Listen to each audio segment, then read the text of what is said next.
మనకి ప్రజాపాలన ప్రగతి బాట కార్యక్రమంలో ముఖ్య అతిథిగా వచ్చేటువంటి గౌరవ పెద్దలు మన రాష్ట్ర ముఖ్యమంత్రి వర్యులు రేవంత్ రెడ్డి అన్న గారికి ప్రత్యేకంగా మా బోత్ నియోజకవర్గ తరపున అందరూ సపట్లతో ఒకసారి స్వాగతం పలకాలని చెప్పేసి కూడా తెలియజేస్తుంటూ అదేవిధంగా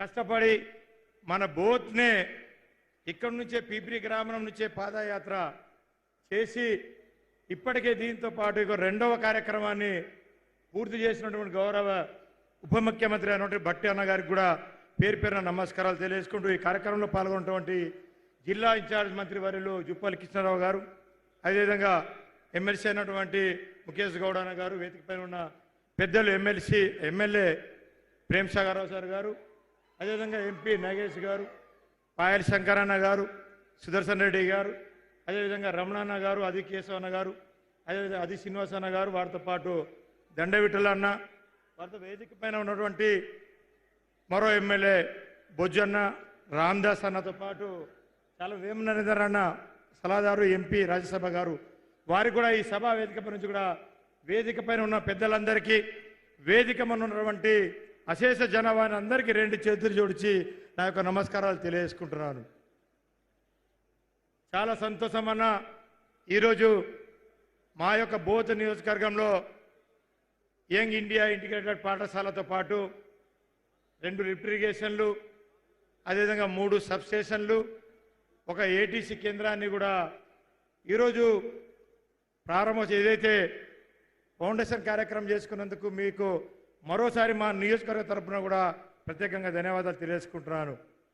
ముఖ్యంగా గౌరవ ముఖ్యమంత్రి గారికి, గౌరవ ఉప ముఖ్యమంత్రి గారికి, అదేవిధంగా జిల్లా ఇన్ఛార్జ్ మంత్రి గారికి కూడా ఈ నియోజకవర్గ ప్రజల తరఫున, మా నియోజకవర్గంలో అంటే వెనుకబడ్డటువంటి ప్రాంతం ఆదిలాబాద్ జిల్లాను వెనుకబడ్డదంటే దాంట్లో ఇంకా మా బోత్ ఇంకా వెనుకబడ్డ ప్రాంతం. ఒక ప్రాజెక్టులు లేవు, ఏ కార్యక్రమాలు లేవు, ఎన్నిటికీ వెనుకబడ్డ ప్రాంతం కాబట్టి గౌరవ ముఖ్యమంత్రి వస్తున్నారు. ఖచ్చితంగా మా నియోజకవర్గాన్ని, ఎందుకంటే రాష్ట్ర ముఖ్యమంత్రి అంటేనే ఒక తండ్రి లాంటి వాడు రాష్ట్రానికి, కాబట్టి ఖచ్చితంగా మాకు న్యాయం చేస్తారు, ఖచ్చితంగా మాకు నిధులు కేటాయిస్తారని చెప్పేసి ఎంతో ఆశతో మా నియోజకవర్గ ప్రజలు, నేను కూడా ఎంతో ఆశతో ఎదురు చూస్తున్నా. కాబట్టి ఖచ్చితంగా మా యొక్క కార్యక్రమాలు ఏవేవైతే ఉన్నాయో ఖచ్చితంగా మీరు నెరవేరుస్తారని చెప్పేసి కూడా ఈ సందర్భంగా నేను తెలియజేసుకుంటున్నా. ముఖ్యంగా చాలా సమస్యలు, ఫారెస్ట్ సమస్యలు కానీ, తాగునీటి సమస్యలు కానీ, ఇంకా సాగునీటి సమస్యలు కానీ, ఇలాంటి సమస్యలు చాలా ఉన్నాయి. కాబట్టి ఖచ్చితంగా ఒక్కొక్క కార్యక్రమాలు తప్పకుండా అన్ని నియోజకవర్గాలు వేరే నియోజకవర్గాల్లో ఇచ్చుతూ ఉన్నారు. కానీ మా నియోజకవర్గంలో మీరు మొట్టమొదటిసారిగా వచ్చిండు కాబట్టి ఖచ్చితంగా మేము చేసినట్టు చెప్పినటువంటి కార్యక్రమాలు అన్ని ఇస్తారని చెప్పేసి కూడా మీకు ఖచ్చితంగా మా యొక్క నమ్మకం ఉందని చెప్పేసి కూడా నేను తెలియజేస్తున్నాం. దాంట్లో భాగంగా ప్రధానంగా కొన్ని సమస్యలు మీ దృష్టికి తీసుకువస్తా ఉన్నాను. మా వెనుకబడినటువంటి బోత్ నియోజకవర్గం యొక్క గిరిజన నియోజకవర్గం ఎస్టీ ట్రైబల్ కాన్స్టిట్యున్సీ కాబట్టి ఖచ్చితంగా ఇక్కడ ఎస్సీ ఎస్టీ మైనార్టీతో పాటు వివిధ కులాలు, అన్ని కులాలు మా నియోజకవర్గంలో ఉంటాయి.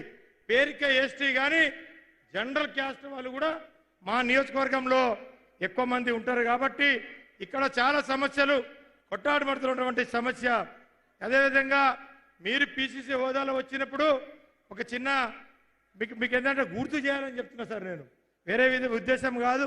ఎందుకంటే మా యొక్క బోత్ రెవెన్యూ డివిజన్గా చేస్తామని చెప్పేసి మీకు చెప్పిండు. ఎందుకంటే మేము ఆదిలాబాద్ పోవాలన్నా, కలెక్టర్ ఆఫీస్కి పోవాలన్నా, రెవెన్యూ డివిజన్కి పోవాలన్నా, ఏ సమస్య మీద పోవాలన్నా ఆదిలాబాద్ 60 కిలోమీటర్లు మేము పోవాలి.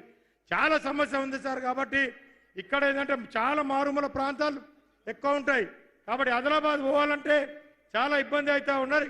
ఖచ్చితంగా మా బోత్ను రెవెన్యూ డివిజన్గా మీరు ప్రకటిస్తారని చెప్పేసి కూడా ఎంతో ఆశతో మా ప్రజలు ఎదురు చూస్తూ ఉన్నారు. కాబట్టి అదేవిధంగా చాలా ఇరిగేషన్ ప్రారంభంగా మనము గౌరవ డిప్యూటీ సీఎం గారు గతంలో 3 లిఫ్ట్ ఇరిగేషన్లు మనకు మంజూరు చేస్తారని చెప్పేసి అనౌన్స్ చేశారు. 2 ఇచ్చిండు, ధన్యవాదం సార్, ధన్యవాదం 2 లిఫ్ట్ ఇరిగేషన్ ఇచ్చేందుకు. కానీ ఇంకా 2 లిఫ్ట్ ఇరిగేషన్ ఉన్నాయి. ఏదైతే బుగ్గారం కానీ మరో లిఫ్ట్ ఇరిగేషన్ ఏదైతే సుంకిడి మీరు పోతూ పాదయాత్ర ఆ గ్రామం పై నుంచే పోయినారు కాదు పోయినారు కాబట్టి ఖచ్చితంగా రెండు లిఫ్ట్ ఇరిగేషన్లు కూడా ప్రకటిస్తారని చెప్పేసి కూడా మేము తెలియజేసుకుంటాం. అదేవిధంగా మేము కొత్త పెద్దగా సమస్యలేం పెద్ద కోరికలు అడుగుతలేం సార్, చిన్న కోరికలు. మా ప్రాంతంలో కొత్తగా దాదాపు 22 చెరువులు ఉన్నాయి. దాంట్లో ఓన్లీ 345 కోట్లతోని దాదాపుగా 12,000 ఎకరాలకు నీరు అందించచ్చు. కాబట్టి ఇవన్నీ ప్రకటిస్తారని చెప్పేసి కూడా మేము ఎంతో ఆశతో చూస్తూ ఉన్నాం. అదేవిధంగా భూగర్భ జలాలు పెరగడానికి దాదాపుగా ఒక మా నియోజకవర్గంలో 23 చెక్ డ్యాంలు అవసరం ఉంది కాబట్టి అవి కూడా ప్రకటిస్తారని చెప్పేసి కూడా ఎంతో ఆశతో చూస్తూ ఉన్నాం. అదేవిధంగా ఏదైతే పాతబడ్డటువంటి చెరువులు మా దగ్గర చాలా ఉన్నాయి, 18 చెరువులు ఉన్నాయి. కాబట్టి తక్కువ దాదాపు ఒక 70-80 కోట్లు ఇస్తే ఆ చెరువులను పునర్నిర్మాణం చేసుకొని ఆ నీరును కూడా మనము మన యొక్క ప్రాంతాన్ని వాడుకోవచ్చు అని చెప్పేసి కూడా నేను సందర్భంగా తెలియజేసుకుంటున్నాం. అదేవిధంగా నియోజకవర్గ కేంద్రంలో మాకు నియోజకవర్గ కేంద్రం అని పేరుకు కానీ ఇప్పుడు కానీ ఎట్లాంటి సవలతులు కూడా అక్కడ లేవు, ఎలాంటి సౌకర్యాలు లేవు. చాలామంది ఇప్పటివరకు ఎంతమంది ఎమ్మెల్యేలు అయినా ఇప్పటివరకు మా నియోజకవర్గానికి 4 లైన్ రోడ్ లేదు, సెంట్రల్ లైటింగ్స్ లేదు, పేరుకే బోత్ నియోజకవర్గ కేంద్రం. కానీ అక్కడ పడితే ఒక మామూలు పల్లెటూరు లెక్క కనబడుతుంది మా కేంద్రం. కాబట్టి దయచేసి 2 చేతులు జోడిస్తూ ఉన్న ఈ సెంట్రల్ అయితే ఒక దాదాపుగా 40 కోట్ల రూపాయలతోటి ఇవన్నీ ప్రకటిస్తారని చెప్పేసి కూడా ఈ సందర్భంగా తెలియజేసుకుంటారు. మరో ఏదైతే ఇచ్చోడ సిరికొండ డబుల్ రోడ్ ఒకటి, ఇది ఖానాపూర్ బోత్ 2 కాన్స్టిట్యున్సీకు కనెక్టివిటీ. కాబట్టి సిర్చలమట్టు పెంబి రోడ్డు అదొకటి ఉంది సార్, ఇది కూడా ఖానాపూర్ మా యొక్క బోత్కు 2 కనెక్టివిటీ. అదేవిధంగా బరంపూర్ మోర్కండి రోడ్డు ఇది ఆదిలాబాదు బోత్కు కనెక్టివిటీ ఉంది. కాబట్టి ఇది కూడా అదేవిధంగా ఇప్పుడే గౌరవ ఎంపీ గారు కూడా చెప్పారు, జమ్దాపూర్ నుంచి ఏదైతే కరంజీ రోడ్డు ఉందో ఇప్పుడు చాలా సమస్య. అది అంతర్రాష్ట్ర రహదారి, మహారాష్ట్రకు వెళ్ళే రహదారి మన తెలంగాణ నుంచి. కానీ ఆ కాంట్రాక్టరు ఏదో కొన్ని టెక్నికల్ సమస్యల వల్ల పని ఆపేసాడు సార్. దయచేసి అదేదో క్లియర్ చేసి ఆ రోడ్ను పునర్నిర్మాణం చేసి ఇస్తే మా 2-3 మండలాలు అంతర్రాష్ట్రానికి వెళ్ళే అవకాశం ఉంది. కాబట్టి ఆ కరంజీ రోడ్ని పూర్తి చెప్పాలని చెప్పేసి కూడా ఈ సందర్భంగా నేను తెలియజేసుకుంటున్నా. అదేవిధంగా మండలంలో ఏదైతే ఇప్పుడు ఇంతమంది ఎంపీ చెప్పిండు 7 మండలాల్లో మండల ఆఫీసులే ఉన్నాయి, కానీ ఈ అన్ని శిథిలావస్థలకు వచ్చినాయి సార్. 3 కొత్త మండలాలు ఉన్నాయి, సిరికొండ, సొనాల, బింపూరు. వాటితో పాటు మాకేక 7 పాత మండలాలు ఉన్నాయి. ఖచ్చితంగా మండల ఏదైతే ఉన్నాయో ఇంటిగ్రేటెడ్ ఆఫీసు మంజూరు చేయాలని చెప్పేసి కూడా ఇక మేమేం కొత్త చిన్న కోరికలు సార్.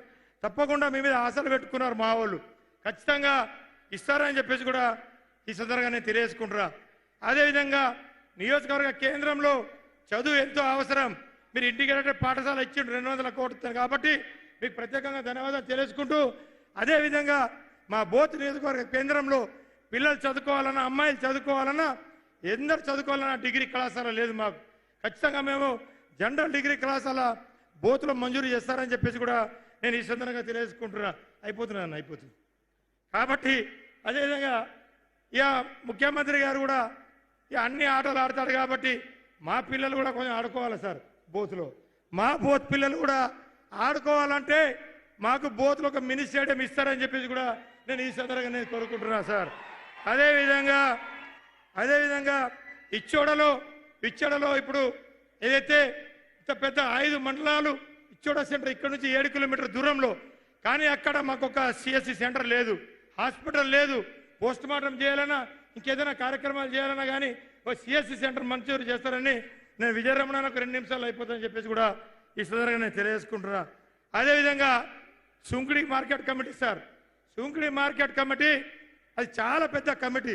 అక్కడ మేము ఏ కార్యక్రమం తాంసి, తలమడుగు, భీంపూర్ మండల వాసులు ఏదైనా పత్తి అమ్మాలన్నా, ఏదైనా శనగలు అమ్మాలన్నా, ఏం అమ్మాలన్నా కానీ మేము ఆదిలాబాద్ మార్కెట్ పోవాలి. కాబట్టి ఖచ్చితంగా మాకు ఏదైతే సుంకిడి మార్కెట్ ఖచ్చితంగా మంజూరు చేయాలని చెప్పేసి కూడా నేను ఈ సందర్భంగా తెలుసుకుంటున్నా. అదేవిధంగా ఇంకోటి సార్, మామూలు ఏదైతే గట్టి కింద దిగితే ఫ్రీ నీళ్లు, పోచంపాడు ప్రాజెక్టులు అన్ని ప్రాజెక్టులు అన్నిటికీ ఫ్రీ నీళ్లు వస్తాయి. కానీ మా ప్రాంతంలో ఏం రావు సార్.